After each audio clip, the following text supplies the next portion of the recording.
We have the pleasure of welcoming Soumyasanto Sen today to our interview series Leaders Hum. I'm Aishwarya Jain from the peopleHum team. Before we begin, just a quick intro of peopleHum. peopleHum is an end-to-end, one-view integrated human capital management automation platform, the winner of the 2019 Global Cody Award for HCM that is specifically built for crafted employee experiences and the future of work with AI and automation technologies.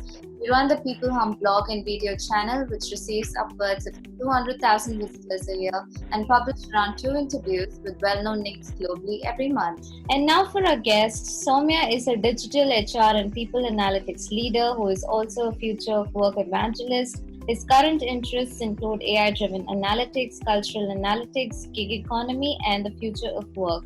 He is the founder of People Conscience, an organization that helps organizations transform for the future of work. A well-known keynote speaker and blogger in matters of human resources, he was also voted one of the most influential HR executives by a multitude of world-renowned organizations.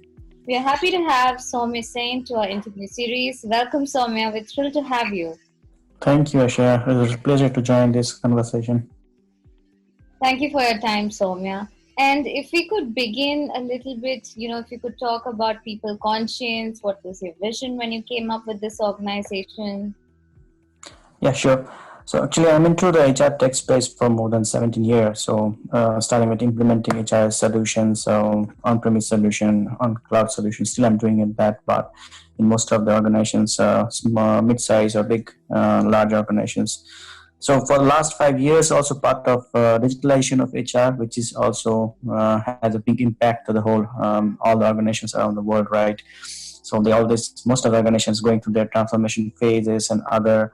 On the other hand, we also see like there's a struggle also because this is a very uncertain thing. So this is not a known thing to most of the organizations, leaders. So there's a challenge. There are a lot of things are changing very fast. So this is a huge things which is also not very easy for leaders, and that's how this people conscience comes to the fact that people conscience is all about the impact, influence, and inspire leaders with all different learnings, and where can they help the leaders to their in their transformation journey.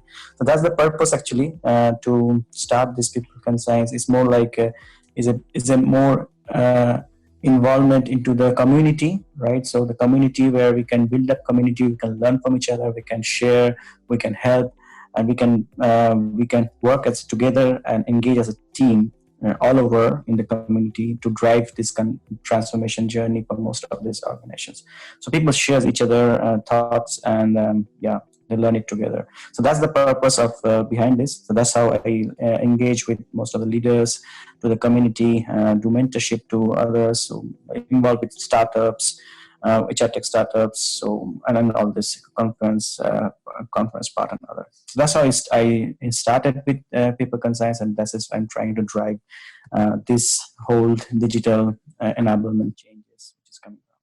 That's great. That's great. I'm sure a lot of people are really being helped by this. So, you've been into human resources a long time now. And do you believe that in your experience, in the past, human resources was not given a lot of attention as such in organizations, right? And now it is gaining some impetus, it's gaining some, spotlight, but do you think it still needs to reinvent itself? So I believe so. Human resources is already in process of reinventing. So maybe some organizations are a little faster, some are on the way, some are a little bit catching behind. But it's still it's under the way of reinventing, because this is very much needed in today's world. As I mentioned, like the changes are huge. Uncertainty is like very awful today. See about this now situation with the COVID. A lot of things are changing in terms of what we used to work today, yesterday, and today. So all these uncertainty things, all these changes, the technology driven things, so the all changes and related to the technology what is happening. So that's definitely also pushing human resource to also to change from what they used to work. And yes, if you see from the other business functions, so human resources little maybe one of the laggards compared to other business function, but it's for the last few years I've seen like a huge progress made, like many of the organizations are doing with their human resource team. and that's a very good involvement, I would say.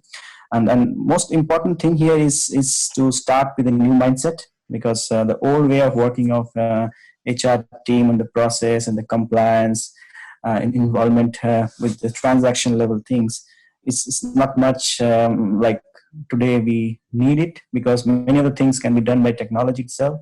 So that's the reinventing part.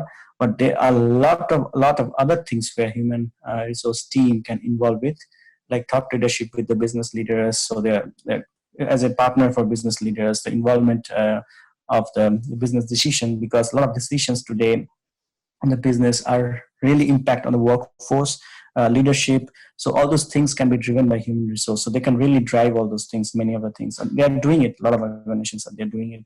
That's a positive things, and this change is also happening like a little bit slowly, but this is a part of change, and it can take some time. So significantly is a going very good, I would say. But yes, there is a lot of opportunity now where we have to think in a mind, and that's why like mindset is very important. We have to think from a different perspective for human resource. So I would say it's no more human resource is no more just a cost center. It can be also driven into profit center if you can think in a way also like it drives a business to help added value with impacting with the workforce and the leaderships and other area. So that's definitely important. Absolutely. I think technology also to an extent is helping. And that's where my next question comes to you, Soumya. Do you think that technology holds a really important role in the workplace of the future? And, when you need to craft employee experiences, do you think HR tech will really, really help in such cases? Absolutely. So if you see from the technology, I'm talking about the HR technology, because we're talking about the HR related to workplace, workforce. So it's HR technology, and the technology is no longer just way to support each business function like HR. So far we have seen, if you see from past, so I also realized like my role used to be work like 10, 15 years back. It's more like a support, as a support part as a team to a business function like HR.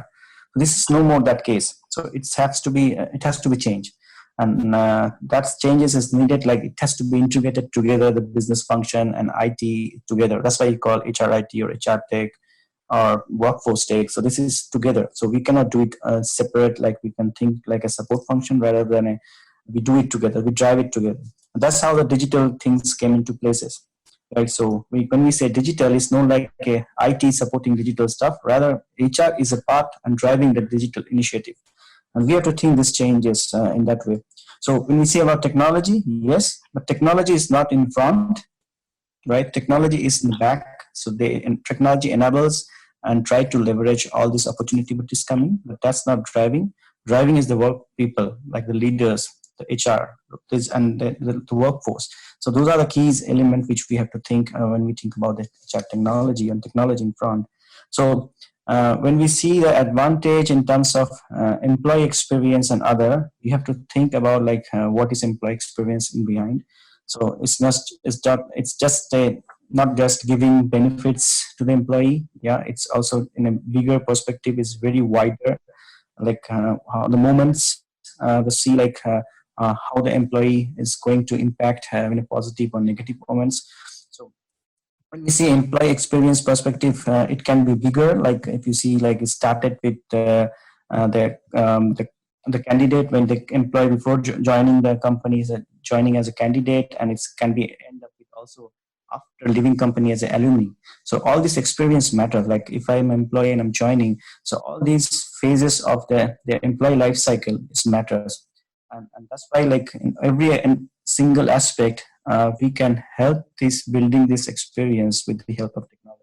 So whether it's candidate experience, whether it's alumni experience, whether it's employee life cycle experience, that's include from hiring till termination. And also you can have to think like the experience like with the job, experience with the culture of the company, experience with the technology. So like if you see like the current situation, so a lot of the people are working now virtual meetings, but we have really challenged, a lot of companies is challenging with this arranging this virtual meeting, because we don't have enough IT infrastructure, and we have challenges with the internet network and all those things. So still their struggle is there. So this experience matters. So all this experience matter when we see and to build. And that's why like there's a huge opportunity now to build up. Let's see like how we can emphasize of building those experience to the workforce. And I'm sure like digital initiative can be a great way to moving forward. Absolutely. All these decisions would really help and create, you know, a really robust employee experience. So now there are a lot of HR technologies out there in the market, right? And I'm sure you're aware we have the legacy systems and we have some newer ones that are coming up. So how are organizations supposed to decide on, you know, these HR tech? What are some criteria that they should probably look at in terms of analytics or, you know, in terms of a rich set of features? Yeah. Um, so one thing is like when we define like HR tech and find out like how we have to like which what is beneficial for the organization is also depend on like what organizations is looking forward. So it's very important like just investing on technology randomly will not going to help because it involves cost, and then when you don't get any return in terms of investing those costs, it's definitely a question raised by business, right? So it's very important like you set up this answer can be set up only when you start from the top. So you have to really understand where your business need, what of the value it's going to create with investing in those type of technologies from the HR front. Like for example, like you have to understand what are the challenge currently. So if you have challenge with mostly your top priority is with your hiring, your recruitment, then you can definitely think on investing on like what is the best solution to invest on the recruitment. Or if you're thinking you don't have any like you cannot drive anything on your decision point, maybe people analytics could be a right option for you. So there are different ways you have to understand like how this technology can help. So I've also seen like AI is a very hype currently at this moment. Artificial intelligence. A lot of companies that see like, oh, let's see how we can buy some AI-driven solution. But frankly speaking, if you don't need this, there is no need to invest on those. So it can only add value if you really make sense, can impact your business by in a positive way. So this is very important, and that's why like many of the organizations thinking like investing in technology is a great way to move digital, which I think is totally wrong, because you can be only drive digital in the right way if you start with your business need, and you define also your strategy going forward, like why you need it, what your business need, what type of solution you need, where is the challenge, and you have to really ask question on different aspects, starting from your business to your HR to your workforce, and you have to identify like what are the right option. And then analytics, if I say like analytics is today is one of the second like most popular trend if you see from the technology point. People analytics or HR analytics is also in the HR world. I think most of the organizations are using some sort of analytics. If I say like analytics, it's very basic. Like even people use some reports and dashboard, they think like they are using HR analytics, which is not very much, which is very, very fundamental things to start with.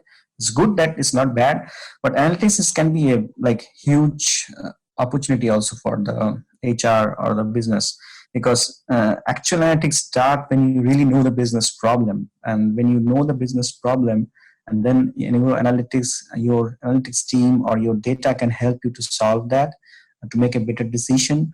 And then you have to find out how it can help also your workforce in terms of like analytics drive also good employee experience, employee engagement.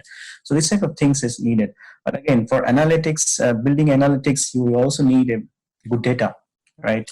And that's also a challenge. You really have to have a higher data quality. You have to build up a team who can also work on this data. So there are several aspects. You need a governance. You need a better aspiration of how the analytics work, your roadmap for analytics. So there are a lot of things you have to plan. It's just not buying a solution with results. So buying a solution will only give you some aspect, good visualization, good picture, good dashboard, some good enablement to start with, but it actually will not add value if you really don't think from your background, your need, and then you really build a strategy. So unless you build a right strategy, I think just buying a solution will not fit anything. It's a like step by step process. It has a process like you start from the top. You have to start from your business strategy. You build up your own digital strategy. So those are a very important part. And most of the things like if you see there's some analysis done by Gartner early this year, most of the digital transformation today failed. If not in for almost not only for HR but also for other business function. And one of the top reason for 43% of the respondents say is because of the missing strategy, because you don't have a strategy to way to go forward. So just a buying solution will not resolve anything unless you build a strategy, you build a roadmap for your short term, mid term, your long term, what you want, where you want to go. And it should be also agile, like it should be changes. It's not like you fix something, you stick to it. You should also review it time to time and see like, yeah, according to the environment, according to the situation, you're also changing. That's also very important. So, but you need a strategy to start with. So I think in the pandemic, in a positive way, if you can see, it's a good opportunity now, yeah, to see like maybe it's a time to rethink on this strategy and think like how we can really help our workforce and organization to build a digital enablement for the whole organization. So that's a good opportunity because I'm sure like based on the current situation, current struggle and challenges with all this challenge, technology, digital, and workforce enablement, the culture, mindset, everything. I think there's a lot of challenge. A lot of organizations facing due to this situation of COVID. So I'm sure this is an opportunity to rethink in the next time. So that's a Absolutely. positive sign. Absolutely. And Soumya, you also engage in culture analytics. Can you give us or shed some light on what do you mean by culture analytics and culture hacking? Yeah, so that's a very interesting topic. As I mentioned, to you, culture means a lot for the organizations. And what we have found, like in most of the cases for any transformation, whether your transformation project, I'm seeing like a lot of organizations doing innovation project, like they are trying to be innovative, more innovative. That's drive actually the business today. And all of these things matters. One of the things which matters today is the culture, right? So you need a right culture for being innovative, right culture for like mindset, this culture, right behavior to change. So all these things matter. And then changing culture is one of the tough thing, but one of the most promising thing to start with. And that's a lot of when the analysis is done, why the transformation failed, why the projects are failing, and one of the reason is should be like they are not ready with their culture. So how we can make the culture ready? So that's the question. And that's how like it started, like a lot of organizations started. I get involved in some of the startups and organizations to start with how we can help these organizations to find out how we can impact culture. And then there's a possibility to use data also to understand the behavior and culture. So there are a lot of organizations and companies are involving like using data to analyze the behavior of the people, employees, leaders, and the managers in different ways.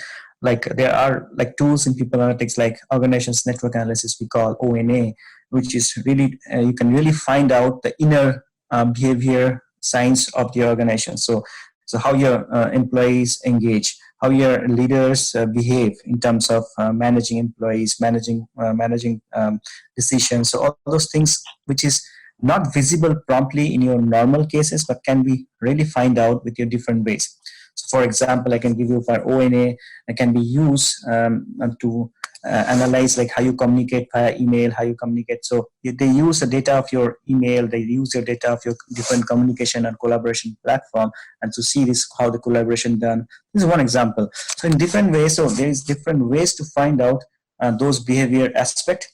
And when you put this aspect together, put it into your data, and then forms and try to analyze, that's called culture analytics. And then like same like analysis is nothing but you have your data the right from the right source, you analyze, you work on your data, you form a story out of it, like what is coming from that, you build the insight, like yeah, this is the current situation. So for example, I can give I can say like we work in one of the organizations to build a culture analytics for the leaders, how their leaders are ready with the right behaviors. So we have built some metrics based on some scientific reason, and we try to capture data for all those metrics, and we put this data in data points under that metrics. And And based on that, we try to, and when the leaders have those surveys and different thing done, so we can see like that, like which leaders have which type of metrics and how much they are ready for different leadership skill. So that's how you can understand. This is one aspect. So you can do it for different behavioral skills, not only for leaders, for different workforce, employees, HR, anyone. So this is one good example. Like you can use also data to analyze also your culture, because when you see like this is your current culture and maybe you need to change in this way, then you can make better decision. And that's how you can drive to help changing culture, because changing culture is very difficult. So data can definitely help in one aspect, and that's how the culture analytics come into place. So to add on this point, like people analytics is using in many aspects. Like as I say, like in mostly in recruitment, and then your compensation, your different process in HR and workforce, employee experience, engagement.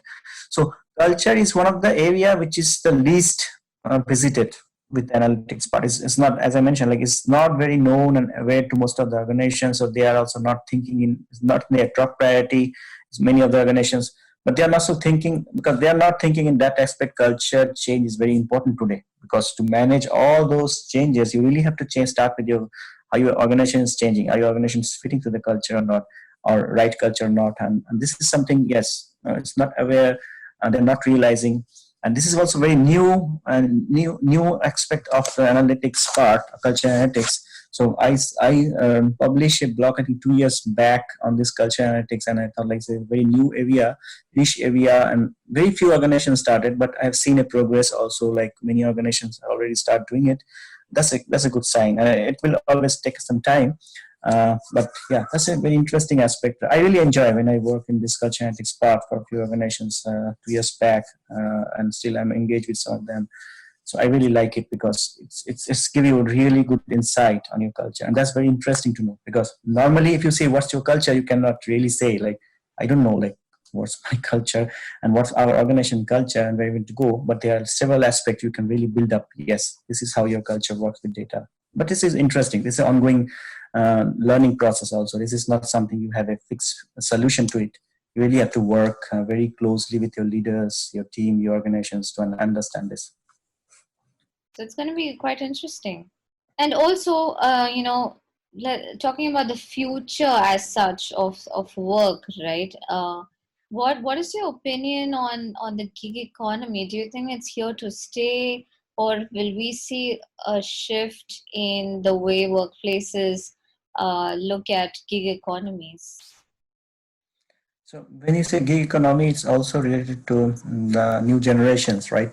So if you see like gig economy, like gigs workers who really like to work in their own way, with more flexibility, with work from anywhere, work with your own device, have your payment done internationally. So all these things are getting it very well, especially driven by startups like Uber and Lyft and all the all other like Airbnb. So all these things started with the gig economy part into the picture for last few years, and it's still progress. It's not like huge progress, but still progress and demand.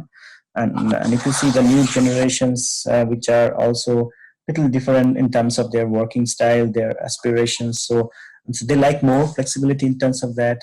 They have their own way of thinking and working, and the more the new generation coming into pictures, they are also little bit change different from the older one.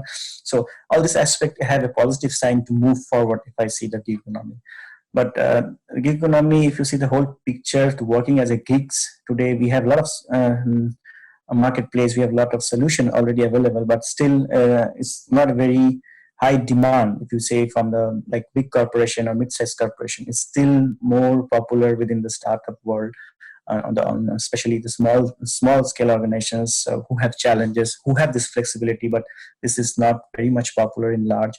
So that's why like is in progress, but it's still not under very much. But if I see the percentage, if I can remember, like it's around like in US, I think 38% of the workforce are working, not work as a permanent job or work as a contingent worker or gigs somehow. And overall internationally, I think it's also nearby 35 or less, 30 to 35% of the whole work population. And that's also not less, that's a huge population. and the increasing rate is not so high. It's a little bit volatile, but still it has a huge aspect. And if you see the future of work perspective, like people really want to work their own device, they really want to work flexibility, they really like people working from home. Maybe it's not same for every single profession or occupation, but for many occupation today this is very normal. Like if I see like example consulting companies, like there is no fixed place for any consultant today. So either they work on their client side, or they work them from home, or they work from during traveling. So that's how this work is. It's already there in some of the occupations or business, but not everywhere. So it's based on the situation. So based on the demand, it's there, and that's changing, also driving somehow a future of work. When we say like it's already there today, it's not future anymore. So work is changing, and based on your need, you if you can build this flexibility, if you can have this opportunity with digital and other, it's definitely gives huge benefit. So if it's add benefit to your business, if you add benefit to your workforce, I think it makes sense. If it's not, then there is no need. Absolutely. So, boiling down to the last question I have for you, Soumya, is that if you have any other important sound bites that you'd probably like to leave for our, audience? It's not a new, but I would say like a very like important. Many other leaders have learned that together. We have discussed when we meet during conference, other engagement. Like if you're really working on any your transformation of your organization, whether digital transformation, whether organization transformation, whether your HR transformation, anything. So you have to think really from very top or from very beginning. You really have to understand your business. You have to understand business strategy. You really have to understand where you want to go. You have to see like where you need. So transformation is just not following any others. You really have to work in your own. Like you don't have one size fit all. This doesn't work, and you really have to build your competencies. You have to build your mindset. You have to ready with your technology. You need definitely budget for all this, but before starting it, it's very important you also build your strategy. Yeah, maybe not your like perfect strategy all the time, but you start with strategy. That's very important. You work continuously with your strategy, because that's very very important what we understand. And that's all the also leaders say is like if you have your strategy, and it should be a flexible one, then you can easily go ahead in your journey. And then if you learn from your journey, you may turn mistake, you turn make a wrong decision, but you can immediately come back and with your another plan B or plan C. So this is how you can really work in a better competent way in this over changing world, which is changing very fast, because today what you define maybe not work tomorrow. So that's very important. So that's why the strategy can definitely help. That's one of my suggestion. And then that's how I started writing a book, and I published also this February digital HR strategy.